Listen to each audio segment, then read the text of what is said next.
In the wake of China's disapproval of Trump's threat of military action in Nigeria as part of, efforts to protect Christians from persecution, a 2023 report by British newspaper The Times alleged that Chinese nationals in Nigeria's mining sector are funding terrorist groups to secure access to the country's mineral reserves. The exclusive investigation, which has resurfaced online, suggests that through bribes and illegal transaction, Beijing could be indirectly funding terror in Nigeria.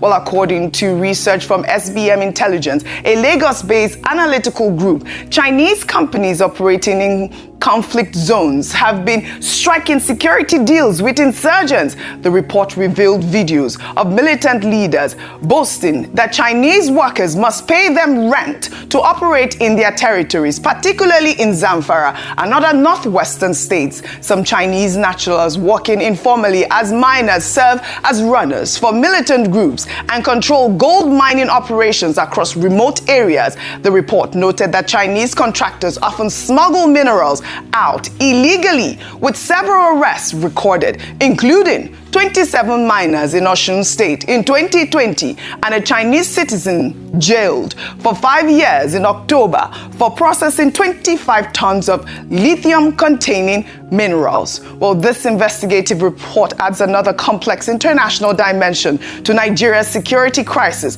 The report highlights the menace of resource exploitation, raising questions about which foreign actors are truly destabilizing Nigeria and why. Senator Adams Oshiomhole also accused China of stealing Nigeria's resources and arming bandits and terrorist groups to protect their illegal mining sites. The former Edo State governor made the allegations in January this year.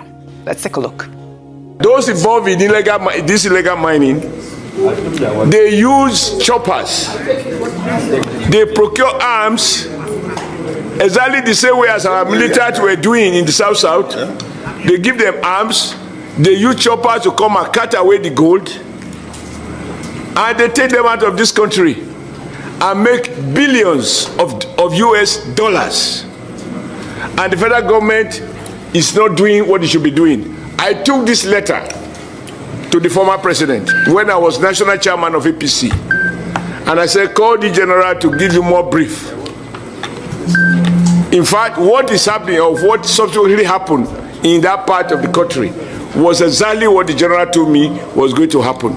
Because these guys have been weaponized by the illegal big men who deploy them, secure territories, and the weapon is meant to protect the Chinese and other foreigners who they actually employ to carry out the mining. And on occasion, they use the same weapon to carry out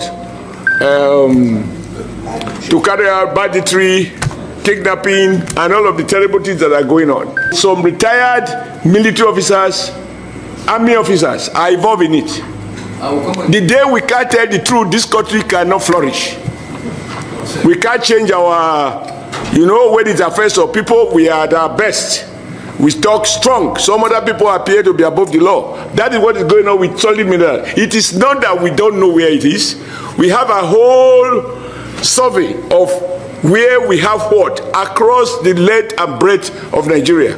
All right, Ayo Adams Oshiomhole's statement highlights what many see as hypocrisy in China's position on Nigeria's security crisis. While Beijing has criticized Trump's intervention threats, allegations suggest Chinese mining operations may be directly contributing to the violence by funding and arming the very groups terrorizing Nigerian communities. Ayo, we've seen these reports. So there's so many dimensions to this story, and it ties in with all that we have discussed earlier today. Number one is that yesterday we had said to be cautious about praising China's speaking up for Nigeria against the Trump's announcement and designation of Nigeria as a country of particular concern. At the end of the day, as has been mentioned, no one has the interest of Nigeria, or no country is altruistic in their interventions or diplomatic conversations with a nation. It's always country first. If only Nigeria too, in playing in this table, can put country first. I say this because Oji, it's not for a lack of intelligence or a lack of information, because we have had a number of people come out to make very significant claims like this, as the Senator Adams Oshiomhole had made on the floor of the Senate. Number one, we had a list released from Dubai around the financiers of banditry. We've had Nasir El-Rufai, former governor of Kaduna State, give explosive interviews around the people who are funding or enabling banditry and territory. We've had a number of people, high-ranking people, come out to tell us who and who. But I said it and I continue to say it. It is the will to deal with these people. Yes. And so while we're congratulating the DSS for what they've done, when I was looking, I was like, oh, these are the small fries. Deal with the big fries, the ones that are actually behind it, the ones that are funding it. We love it, that they are coming to come and tell the people that are doing the legwork. But let us go after the ones that are enabling it, because if you deal with these ones, as long as the enablers are still there, we will have an uproot of others who are willing to do the legwork, as long as money is there. Finally, end of this note, the former CDS had said that every time they apprehended terrorists, they found foreign currencies with them. Who are the people funding them? Exactly. There's foreign intervention or interference. Why are we not talking about that? So let's celebrate all these things, but we know the real issues. Until we tackle the real issues and have the political will to cut off the head of the big wigs, we're not going anywhere. So let us be very honest about this. We don't have leaders that think of the interest of Nigeria. Pure and simple. The Chinese it's just the interest of their own pockets. They do. They cannot at this point. When you see reports Nigeria to our nation without complicity by people on ground. On ground. Who are the That's ones just on ground that are we don't have leaders that love our country. When you see reports like this, this is what it is. It's evident that these are the issues. But at the end of the day, we must tackle insecurity. We must tackle the people that are killing